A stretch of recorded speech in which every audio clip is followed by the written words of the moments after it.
السلام علیکم ورحمۃ اللہ وبرکاتہ۔ میں ہوں سید عبدالوہاب شرازی۔ جادونگری اور جنات کی دنیا ویڈیوز کا یہ سلسلہ ہمارا جاری ہے، اور اس سلسلے کی ایک اور ویڈیو آپ کے سامنے لے کر حاضر ہوا ہوں۔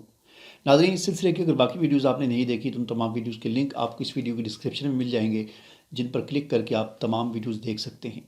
آج کی جو میری ویڈیو ہے وہ ایک بہت ہی اہم موضوع پر ہے، اور مجھے واٹس ایپ پر ایک صاحب کا میسج موصول ہوا، اور انہوں نے مجھے ایک تعویذ بھیجا، سینڈ کیا، اور اس میں اس کے ساتھ انہوں نے مجھے بتایا کہ میں راولپنڈی کا رہنے والا ہوں، اور راولپنڈی میں پتہ نہیں چاندنی چوک یا پتہ نہیں دبئی پلازا کسی چوک کا انہوں نے لکھا ہوا تھا۔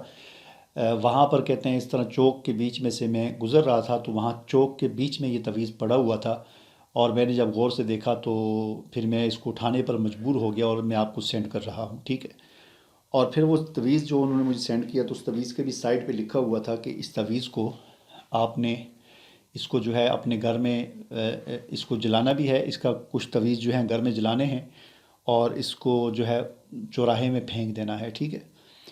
اب میں نے جب اس تعویذ کو دیکھا تو اس پہ لکھا ہوا کیا لکھا ہوا، میں آپ کو اسکرین پر نظر بھی آ رہا ہوگا کہ قل اعوذ برب الفلق من شر ما خلق ومن شر غاسق اذا وقب، ٹھیک ہے، ومن شر النفاثات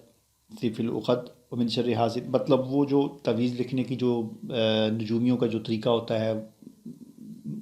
باکس بنا کر ان کی کوئی چالیں وغیرہ، بہرحال سورہ فلق اس میں لکھی ہوئی ہے، قرآن مجید لکھا ہوا ہے، اور ایک خاص ترتیب سے اس کو لکھا ہوا ہے، مختلف خانوں کے اندر ترتیب سے ایک جو ان کا طریقہ ہوتا ہے لکھنا کا، شیطانوں کا جو طریقہ ہوتا ہے لکھنے کا، تو کسی شیطان نے اس کو لکھا ہے، اور لکھنے کے بعد اوپر یہ بھی لکھا ہوا ہے کہ بد نظری کے لیے، بد نظر کے لیے، یعنی کسی کو نظر لگ گئی تو اس کا یہ تعویذ ہے۔ اور آپ دیکھیں اس کی شیطانی کی قرآن لکھا ہے، اس کو ایک بے ڈھنگی ترتیب سے لکھا ہے، شیطانی چال سے لکھا ہے، اور پھر اس کو کہا ہے کہ اس کو آپ نے چوراہے میں پھینک دینا ہے، اور پھر وہ بھی وہ بدبخت انسان کہ جس کو یہ تعویذ دیا گیا، اس نے اس کو پڑھا بھی ہوگا شاید، اور اتنا جاہل تھا کہ اس نے جا کر چاندنی چوک یا جو بھی چوک تھا چوراہے میں پھینک دی، اور اوپر سے لوگ پاؤں رکھ کے گزر رہے ہیں۔ اب یہ چیز ہوتی ہے تعویذوں کے اندر، جب آپ تعویذ کو کھول کے نہیں دیکھتے، اور میں نے اپنی پہلی ویڈیوز میں بتایا کہ تعویذوں کو آپ دیکھا کریں، تعویذ کو کبھی بھی نہ پہنیں، جو تعویذ پہنے ان کو اتار کے پھینک دیں، ٹھیک ہے نا، تعویذوں کے چکروں میں ہی نہ پڑیں، ٹھیک ہے۔ تو کتنی جہالت ہوتی ہے کہ لوگوں کو پتہ ہی نہیں ہوتا کہ تعویذوں کے اندر کیا لکھا ہوا ہے، اس کے اندر ابلیس کو پکارا گیا ہوتا ہے، فرعون، حامان، قارون، جو اسلام اور انسانی تاریخ میں اللہ کے اور اللہ کے دین کے اور نبیوں کے دشمن رہے ہیں، ان کے نام لکھے ہوتے ہیں، ہم گلوں میں لٹکائے ہوئے پھر رہے ہوتے ہیں۔ اب دیکھیں یہ کتنی بڑی توہین ہے کہ سورۃ الفلق لکھی ہوئی ہے اور کہا گیا اس کو چوراہے میں جا کر پھینک دیں، ٹھیک ہے۔ تو اس شخص نے بھی جا کر چوراہے میں پھینک دی، اور اس کو بالکل یہ خیال نہیں آیا کہ میں کتنی بڑی اللہ کی اور قرآن کی توہین کر رہا ہوں، کتنی بڑی جہالت ہے۔ تو اس قسم کی جہالت سے اپنے آپ کو بچائیں، اور ان عاملوں سے اپنے آپ کو بچائیں، جتنے بھی عامل ہیں ان سے اپنے آپ کو بچائیں۔ یہ جہالت، میں اس بات کے میں آپ کو یعنی یہاں پر بالکل کلیئر کٹ بتا رہا ہوں، اس میں کوئی مسلک کی بات نہیں ہے، یعنی یہ نہیں ہے کہ بعض لوگوں کو بڑا مسلک پر ناز ہوتا ہے، جی ہم جو ہے نا، ہم سنی ہیں جی، ہاں جی، اس قسم کے کام، جادو والے کام تو شیعہ کرتے ہیں، ہم تو سنی ہیں، ہمارے سنی جو ہیں علماء ایسا نہیں کرتے، ہم دیوبندی ہیں، ہمارا جو ہے ہمارے نظریات بڑے اچھے ہیں، مسلک برحق ہے، تو جو عامل اپنے آپ کو دیوبندی کہتا ہے تو وہ کیسے کوئی غلط کام کر سکتا ہے؟ یاد رکھیں، اب تک ہم نے جو دیکھا ہے، میرا جو تجربہ ہے، میں نے آج تک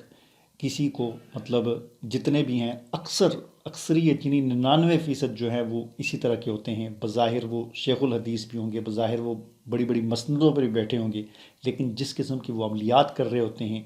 وہ جادو کے عملیات ہوتے ہیں، شریعت سے متصادم عملیات ہوتے ہیں، ان کا شریعت میں کوئی ثبوت نہیں ہوتا، نہ اس قسم کی چیزیں نہ حضور نبی کریم صلی اللہ علیہ وسلم سے ثابت ہیں، نہ صحابہ کرام سے ثابت ہوتی ہیں، بات کے لوگوں کی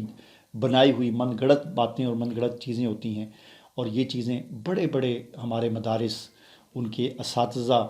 یعنی نامی گرامی مدارس ہوتے ہیں، ان کے اساتذہ ہوتے ہیں اور مشہور ہوتے ہیں، زبردست قسم کا عالم ہے، اور جا کر اس سے عملیات آپ کروائیں تو وہ سارے وہ عملیات کر کے دے رہا ہوتا ہے، کروا رہا ہوتا ہے لوگوں سے، جو واضح طور پر جن کا تعلق شیطانیت کے ساتھ ہے، جن کا تعلق جادو کے ساتھ ہے۔ اس میں مطلب کوئی اس میں ایسا نہیں کہہ سکتے ہم کسی کے بارے میں، اس لیے واضح طور پر اس کا بہترین حال وہی ہے کہ آپ ان عاملین سے اپنے آپ کو بچائیں، اپنے آپ کو قرآن کے ساتھ جوڑیں، قرآن کو پڑھیں، ترجمے کے ساتھ پڑھیں، تفسیر کے ساتھ پڑھیں، نبی کریم صلی اللہ علیہ وسلم کی زندگی کو پڑھیں، صحابہ کرام کی زندگی کو پڑھیں کہ ان کی زندگیاں کیسی ہوتی تھیں، وہ کیسے اپنے پریشانیوں کا اور دکھوں کا اور غموں کا علاج کیا کرتے تھے۔ اس کے علاوہ کوئی چارہ کار نہیں ہے۔ مجھے اجازت دیجیے، اللہ حافظ۔